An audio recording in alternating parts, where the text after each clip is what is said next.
Hey guys, hope you're all having a great day. In today's video, Great Garden Plants was gracious enough to send out some plants to me to fill up a shade bed that I created this spring. So here's the line of all the plants that we have here, as well as what I'm going to be using. I'll go through all these plants in a second, and then this is also the bed that they're going to be going in right behind it. Now to show you, I did start by putting a few things in this bed already this season. This limelight tree has been here for a couple of years. It looks so sad because we had some really torrential downpours that kind of split it, but I also learned a lot about pruning this tree better. There's a few hellebores, and then also a brunnera here. I actually don't know the specific variety of this one. And then there's 3 hostas here. Everything except for this hydrangea all went in this season, so they're just starting to get used to their space. Like that I only planted a couple weeks ago, and they will definitely start to fill in. But the rest of this bed is still pretty empty, so we have a lot to fill, and that's what all these plants are for. So starting off on the right here, there's 2 Stonehenge skinny yews. These are a really great evergreen piece that doesn't take up a lot of space and also does well in the shade. To the left of that, we have 2 hostas, and I know they kind of look like 2 different varieties, but this has a lot of new growth. This has some of the faded old growth, but they're both a variety called June. Next are 4 sedges. This one, I always forget the name of it, so I just want to take a look. This one is Carex Evercolor Everest. So a beautiful, like nice deep green leaf that also has some white on the edges of it. Definitely creates some nice contrast from the other plants.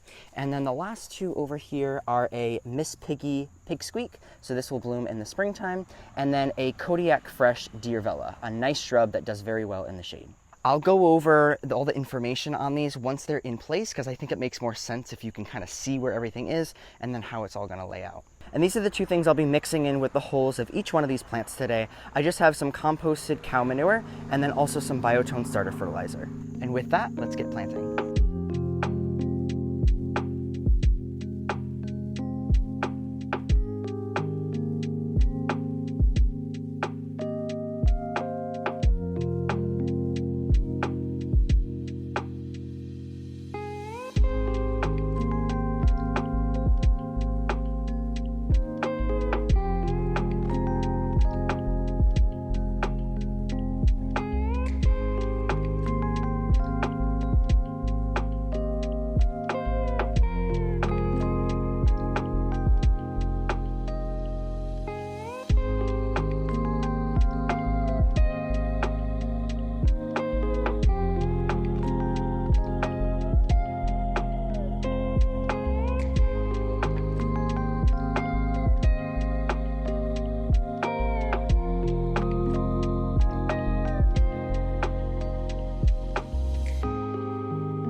Okay, so it's the next morning. I actually planted these until it got dark and had to bring some lights outside. But everything is in the ground, and there's just one change to my initial plan that I had, which I'll explain in a second. So here is what the bed looks like. Everything is, again, obviously a little small just because they came in quart sizes, but you can see the initial structure of everything here, especially those Everest sedges. I love the way that those look and really bring some bright color to this shady spot. So starting off in the middle here is the Kodiak Fresh Diervella. This actually is, I think, a brand new plant for 2023 for in garden centers. And what's really nice about this is that it's a shrub that does very well in the shade, just like anything else that is here. This one gets only about 2 to 3 feet tall and wide and just has a nice bright color in the shade. It's a nice chartreuse color, And also you can see a tiny bit of color in these leaves here for kind of how like the new foliage emerges, but it's a much like brighter, almost like an orangey pink color that emerges from the new leaves. Then it fades to the chartreuse, and then you get some deeper tones of green underneath. So I was just doing some reading on this plant too, and it does say that it is actually tolerant of dry shade, which is awesome.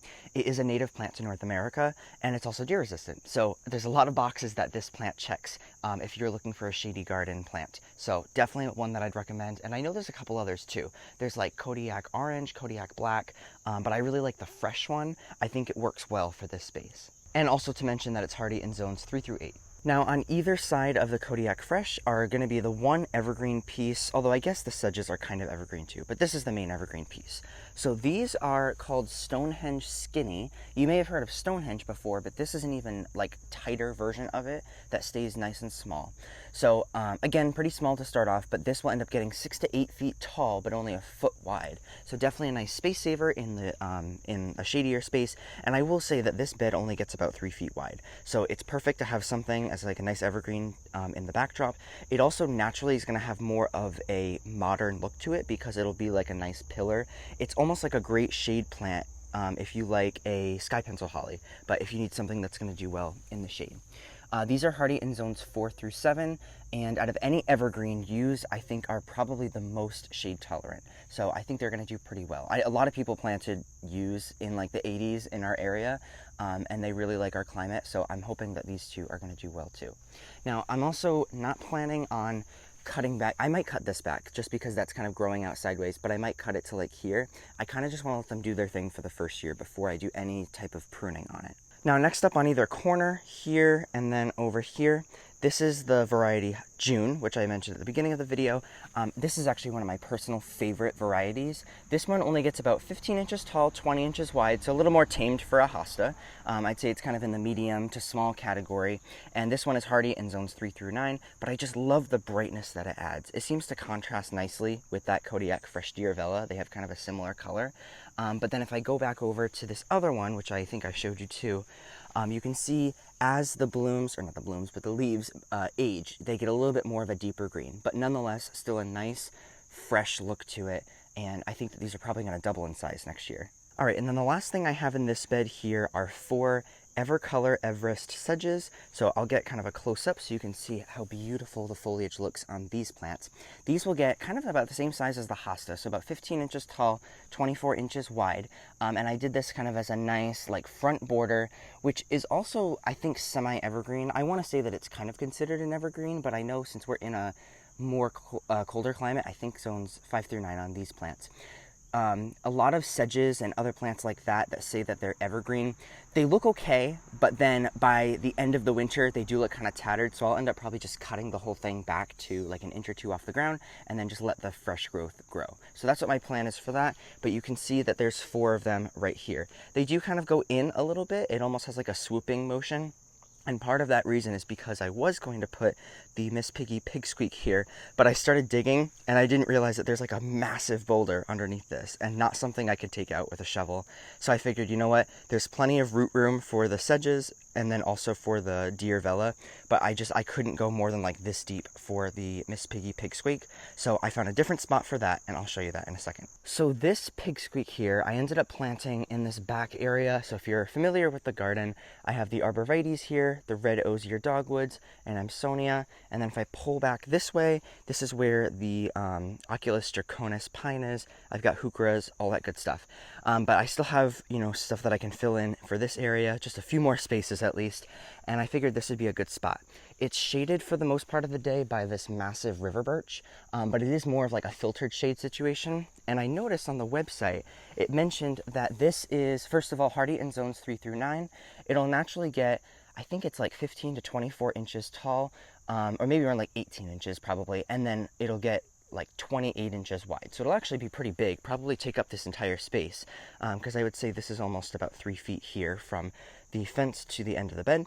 But this does well in any sun location, like if you want full sun, part sun, and then shade. If you're in like a zone 7, 8, you want to give it some protection. But I figured instead of putting this in deep shade where the other plants are, if I put this in more of a part sun location, I think it'll perform even better, because we can put a lot of part sun plants or like full shade plants in more light without them burning. So that was my plan for this one. I think it's going to take up this space well, and it'll be nice because in the spring we'll have pink flowers from the Virginia or Pigsqeak, and then I also will have blue flowers from this Amsonia. I'm not sure if they're going to bloom at the same exact time, but we will see in the spring. Okay, so that's all I have for you in this video. I was really excited to get those plants in the ground, and huge shout out to Great Garden Plants for wanting to send those plants out to me. I just want to add one little disclaimer too, that even though they did send me these plants, this was totally my design. Like, I picked all these out. It's not like they were like, hey, you need to use these specific plants or anything like that. So it's still absolutely like my own work. They just supplied the plants for me, which is totally awesome. And I actually didn't think I was going to end up putting anything else in that bed this year. So it's so cool that I actually get to see stuff going in, and then they can start to root in and grow a lot next year. I think everything is going to do very well and grow quite a bit next year, except for the yews. I think the yews are the only things that are going to take some time to really root in and gain some size, because evergreens are naturally a much slower growing plant. But nonetheless, everything is in there, and we still have a good like month and a half before we'll have our first frost, so they should have a decent amount of time to really root in and get used to their space before it gets too cold. I know in the next like couple weeks we're still going to see temperatures in the mid to high 70s, so that's like perfect temperatures for them to get used to their spot. And then I'm just going to water them in pretty much once a day for the next couple of weeks, so that way they don't dry out. So besides that, hope you guys like this video. If you have any questions or comments, feel free to put them in the comment section down below.